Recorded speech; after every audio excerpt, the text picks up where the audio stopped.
சுவாசத்தால் செங்கடலை அவை இரண்டாய் பிளந்தவராம். பார்வோன் சேனை தப்ப விடாமல் கடலில் அழிந்தவராம். சில சுவாசத்தால் செங்கடலை அவை இரண்டாய் பிளந்தவராம். பார்வோன் சேனை தப்ப விடாமல் கடலில் அழித்தவராம். மரண இருள் சூழ்ந்திடும் வேலை பஸ்கா ஆட்டுக்குட்டி. மரண இருள் சூழ்ந்திடும் வேலை பஸ்கா ஆட்டுக்குட்டி. வாதை எங்கள் கூடாரத்தை என்றும் அணுகாது. வாதை எங்கள் கூடாரத்தை என்றும் அணுகாது. என்றும் அணுகாது. இல்லை இல்லை இல்லை என் வாசலை அடிப்பவன் இல்லை. இல்லை இல்லை இல்லை என்னை எதிர்ப்பவன் பூமியில் இல்லை. இல்லை இல்லை இல்லை என் வாசலை அடிப்பவன் இல்லை. இல்லை இல்லை இல்லை என்னை எதிர்ப்பவன் பூமியில்.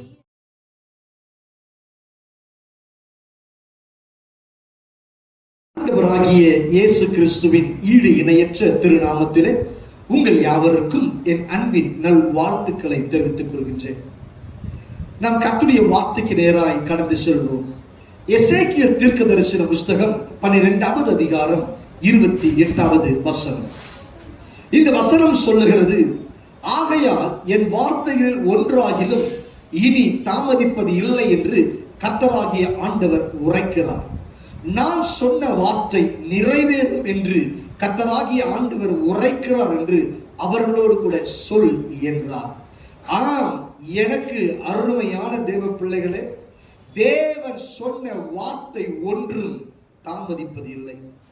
அவர் உங்களுக்கு என்ன வார்த்தை சொல்லியிருக்கிறாரோ, என்ன நல் வார்த்தை சொல்லியிருக்கிறாரோ, என்ன நல் தூது சொல்லியிருக்கிறாரோ, அந்த தூது நிறைவேறுகிற நாட்கள் இந்த நாட்கள். எனக்கு அருமையான தேவ ஜனமே, உன்னை ஆசீர்வதிப்பேன் என்று சொல்லி இருக்கிறாரா? உன்னை நிச்சயமாகவே ஆசீர்வதிப்பார். உன்னை வாழாக்காமல் தலையாக்குவேன், நீ கீழாகாமல் மேலாவா என்று சொல்லியிருக்கிறாரா? கட்டாயம் கர்த்தர் உங்களை உயர்த்துவார். பூமியில் உள்ள சகல ஜாதிகளும் உன்னை மேன்மையாக உயர்த்தி வைப்பேன் என்று சொல்லியிருக்கிறாரா? அந்த வார்த்தை கட்டாயமாய் நிறைவேறும். அவர் என்ன வார்த்தை கொடுத்திருக்கிறாரோ, என்ன சத்தத்தை கொடுத்திருக்கிறாரோ, அந்த சத்தத்தை, அந்த நல் வார்த்தையை உங்கள் வாழ்க்கையில் நிறைவேற்றுவார். நான் உங்களுக்காக ஜெபிக்கட்டுமா? மகா இரக்கமும் கிருபையும் நிறைந்த நல்ல ஆண்டவரே, உம்மை நாங்கள் துதிக்கிறோம், ஸ்தோத்தரிக்கிறோம். தேவக்கரம், கிருபையின் கரம் கடந்து வருவதாக. ஐயா, நீர் சொன்ன வார்த்தைகள் நிறைவேறும் என்று வேதம் சொல்லுகிறது. அவர் சொல்ல ஆகும், அவர் கட்டளையிட நிற்கும் என்று வசனம் சொல்லுகிறபடியாக ஐயா, ஆம் என்று ஆமேன் என்றும் இருக்கிறது. அப்படியாக தேவனை நிறைவேற்றுவீராக நான் ஜெபிக்கிறேன். என்னென்ன தனிப்பட்ட விதத்திலே வார்த்தைகளை கொடுத்திருந்தாலும் அந்த வார்த்தைகள் இயேசுவின் நாமத்தினால் நிறைவேறுவதாக நான் ஜெபிக்கிறேன். உன்னதன் இயேசுவின் நாமத்தில் ஜெபிக்கிறேன் நல்ல பிதாவே. ஆமென், ஆமென். God bless you. கர்த்தர் உங்களை ஆசீர்வதிப்பாராக. Praise the Lord.